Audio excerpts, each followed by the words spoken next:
ಕರ್ಕಾಟಕ ರಾಶಿಯವರ ಈ ವಾರದ ಭವಿಷ್ಯ ಮತ್ತು ನಿಮ್ಮ ಜೀವನದಲ್ಲಿ ಗ್ರಹಗಳ ಸಂಚಾರ ಉಂಟು ಮಾಡಲಿರುವ ಬದಲಾವಣೆಗಳ ಬಗ್ಗೆ ಅತ್ಯಂತ ವಿವರವಾಗಿ ತಿಳಿದುಕೊಳ್ಳೋಣ.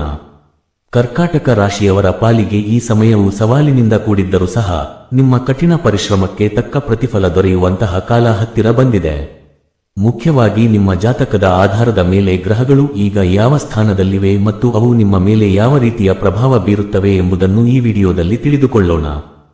ಹಾಗೆಯೇ ಈ ವಿಡಿಯೋಗೆ ಒಂದು ಲೈಕ್ ಮಾಡಿ ಮತ್ತು ವಿಡಿಯೋವನ್ನು ಎಲ್ಲಿಯೂ ಸ್ಕಿಪ್ ಮಾಡದೆ ಕೊನೆಯ ತನಕ ನೋಡಿ. ಈ ಮೂಲಕ ನಿಮ್ಮ ಜೀವನದ ದೋಷಗಳನ್ನು ಹೋಗಲಾಡಿಸಲು ಸಾಧ್ಯವಾಗುತ್ತದೆ. ಎಲ್ಲರೂ ಭಕ್ತಿಯಿಂದ ಕಮೆಂಟ್ ಬಾಕ್ಸ್ನಲ್ಲಿ ಓಂ ನಮಃ ಶಿವಾಯ ಅಂತ ಕಮೆಂಟ್ ಮಾಡಿ. ಕರ್ಕಾಟಕ ರಾಶಿಯ ಸಮಸ್ತ ವೀಕ್ಷಕರೇ, ಜ್ಯೋತಿಷ್ಯ ಶಾಸ್ತ್ರದ ಪ್ರಕಾರ ಈ ವಾರ ನಿಮ್ಮ ರಾಶಿಯ ಅಧಿಪತಿಯಾದ ಚಂದ್ರನ ಚಲನೆ ಮತ್ತು ಇತರ ಪ್ರಮುಖ ಗ್ರಹಗಳ ಸ್ಥಿತಿಗತಿಯನ್ನು ಗಮನಿಸಿದಾಗ ಒಂದು ಮುಖ್ಯವಾದ ವಿಷಯ ನಮಗೆ ತಿಳಿಯುತ್ತದೆ. ಅದೇನೆಂದರೆ ನಿಮ್ಮ ರಾಶಿಯಿಂದ 6ನೇ ಮನೆಯಲ್ಲಿ ಗ್ರಹಗಳ ಸಂಚಾರವು ನಡೆಯುತ್ತಿದೆ. ಜ್ಯೋತಿಷ್ಯದಲ್ಲಿ 6ನೇ ಮನೆಯನ್ನು ಶತ್ರು, ಋಣ ಮತ್ತು ರೋಗಗಳ ಸ್ಥಾನ ಎಂದು ಕರೆಯಲಾಗುತ್ತದೆ.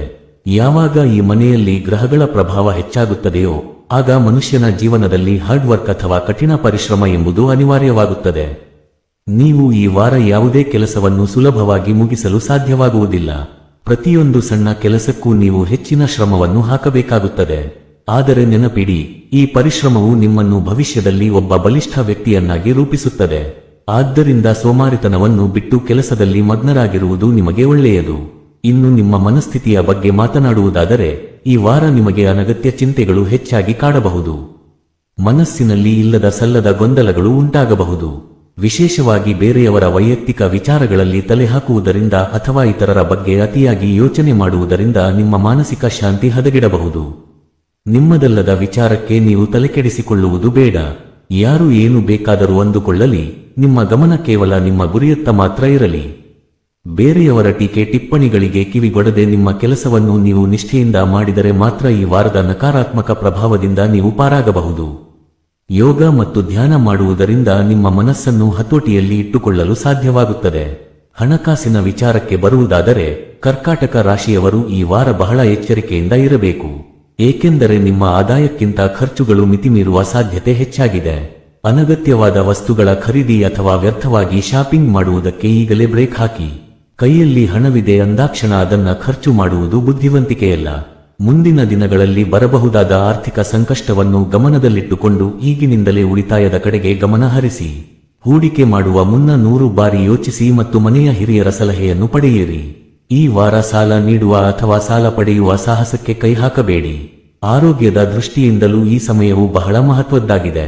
ವಿಶೇಷವಾಗಿ ಯಾರಿಗೆ ಈಗಾಗಲೇ ಸಕ್ಕರೆ ಕಾಯಿಲೆ ಅಥವಾ ಮಧುಮೇಹದ ಸಮಸ್ಯೆ ಇದೆಯೋ ಅಂತಹವರು ತಮ್ಮ ಆಹಾರ ಪದ್ಧತಿಯಲ್ಲಿ ಹೆಚ್ಚಿನ ಎಚ್ಚರಿಕೆ ವಹಿಸಬೇಕು. ಸಿಹಿ ಪದಾರ್ಥಗಳಿಂದ ದೂರವಿರಿ ಮತ್ತು ಸಮಯಕ್ಕೆ ಸರಿಯಾಗಿ ಊಟ ಮಾಡುವ ಅಭ್ಯಾಸ ಮಾಡಿಕೊಳ್ಳಿ. ಸಣ್ಣ ಪುಟ್ಟ ದೈಹಿಕ ವ್ಯಾಯಾಮಗಳು ನಿಮ್ಮನ್ನು ಚೈತನ್ಯದಿಂದ ಇಡುತ್ತವೆ. ಹೊರಗಿನ ಆಹಾರ ಸೇವನೆಯನ್ನು ಸಂಪೂರ್ಣವಾಗಿ ನಿಲ್ಲಿಸುವುದು ಉತ್ತಮ. ಆರೋಗ್ಯವೇ ಭಾಗ್ಯ ಎಂಬ ಮಾತನ್ನು ಮರೆಯಬೇಡಿ. ಯಾವುದಾದರೂ ಸಣ್ಣ ಸಮಸ್ಯೆ ಕಂಡರೂ ಕೂಡಲೇ ವೈದ್ಯರನ್ನ ಸಂಪರ್ಕಿಸಿ. ವೃತ್ತಿ ಜೀವನದಲ್ಲಿ ಸಹೋದ್ಯೋಗಿಗಳ ಜೊತೆ ಸಣ್ಣ ಪುಟ್ಟ ಭಿನ್ನಾಭಿಪ್ರಾಯಗಳು ಉಂಟಾಗಬಹುದು. ನಿಮ್ಮ ಮೇಲಧಿಕಾರಿಗಳು ನಿಮ್ಮ ಮೇಲೆ ಹೆಚ್ಚಿನ ಕೆಲಸದ ಒತ್ತಡವನ್ನು ಹಾಕಬಹುದು. ಇಂತಹ ಸಂದರ್ಭದಲ್ಲಿ ಸಮಾಧಾನದಿಂದ ವರ್ತಿಸಿ. ನಿಮ್ಮ ತಾಳ್ಮೆಯೇ ನಿಮ್ಮ ಯಶಸ್ಸಿನ ಮಂತ್ರವಾಗಿದೆ.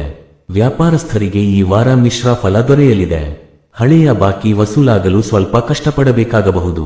ಆದರೆ ನಿರಂತರ ಪ್ರಯತ್ನವಿದ್ದರೆ ಖಂಡಿತವಾಗಿಯೂ ಯಶಸ್ಸು ನಿಮ್ಮದಾಗುತ್ತದೆ. ಇನ್ನು ಈ ಎಲ್ಲಾ ಸಮಸ್ಯೆಗಳಿಂದ ಮುಕ್ತಿ ಪಡೆಯಲು ಮತ್ತು ಗ್ರಹಗಳ ಶುಭ ದೃಷ್ಟಿ ನಿಮ್ಮ ಮೇಲೆ ಬೀಳಲು ಒಂದು ಸರಳವಾದ ಪರಿಹಾರವನ್ನು ನೀವು ಮಾಡಬೇಕು. ಸೋಮವಾರದ ದಿನವು ನಿಮ್ಮ ರಾಶ್ಯಾಧಿಪತಿಯಾದ ಚಂದ್ರನಿಗೆ ಮತ್ತು ಶಿವನಿಗೆ ಅತ್ಯಂತ ಪ್ರಿಯವಾದ ದಿನ. ಆದ್ದರಿಂದ ಸೋಮವಾರದಂದು ಬೆಳಿಗ್ಗೆ ಸ್ನಾನ ಮುಗಿಸಿ ಶುದ್ಧರಾಗಿ ಯಾವುದಾದರೂ ಶಿವನ ದೇವಸ್ಥಾನಕ್ಕೆ ಅಥವಾ ಹತ್ತಿರದ ದೇವಸ್ಥಾನಕ್ಕೆ ಹೋಗಿ ಅಲ್ಲಿ ನಿಮ್ಮ ಕೈಲಾದಷ್ಟು ಅಕ್ಕಿ ಅಥವಾ ತೊಗರಿಬೇಳೆಯನ್ನು ದಾನವಾಗಿ ನೀಡಿ. ದೇವಸ್ಥಾನದ ಅನ್ನದಾಸೋಹಕ್ಕೆ ಇದನ್ನು ನೀಡುವುದು ಅತ್ಯಂತ ಶ್ರೇಷ್ಠ ಎಂದು ಹೇಳಲಾಗುತ್ತದೆ. ಈ ರೀತಿ ದಾನ ಮಾಡುವುದರಿಂದ ನಿಮ್ಮ ಜಾತಕದಲ್ಲಿರುವ ದೋಷಗಳು ನಿವಾರಣೆಯಾಗಿ ಮನಸ್ಸಿಗೆ ನೆಮ್ಮದಿ ಸಿಗುತ್ತದೆ ಮತ್ತು ಆರ್ಥಿಕ ಸಂಕಷ್ಟಗಳು ದೂರವಾಗುತ್ತವೆ.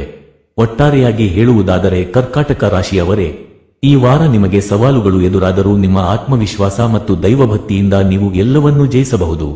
ಕಠಿಣ ಪರಿಶ್ರಮಕ್ಕೆ ಎಂದಿಗೂ ಸೋಲಿಲ್ಲ ಎಂಬುದನ್ನು ನೆನಪಿಡಿ. ನಿಮ್ಮ ಮೇಲೆ ನಿಮಗೆ ನಂಬಿಕೆ ಇರಲಿ.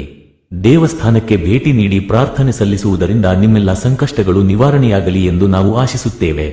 ಈ ವಿಶೇಷವಾದ ಜ್ಯೋತಿಷ್ಯ ಮಾಹಿತಿಯು ನಿಮಗೆ ಇಷ್ಟವಾದಲ್ಲಿ ಈ ವಿಡಿಯೋವನ್ನು ಲೈಕ್ ಮಾಡಿ. ನಿಮ್ಮ ಸ್ನೇಹಿತರು ಮತ್ತು ಕುಟುಂಬದವರಲ್ಲಿ ಯಾರಾದರೂ ಕರ್ಕಾಟಕ ರಾಶಿಯವರಿದ್ದರೆ ಅವರಿಗೂ ಈ ವಿಡಿಯೋವನ್ನು ಶೇರ್ ಮಾಡಿ. ಇದರಿಂದ ಅವರಿಗೂ ಸಹಾಯವಾಗುತ್ತದೆ.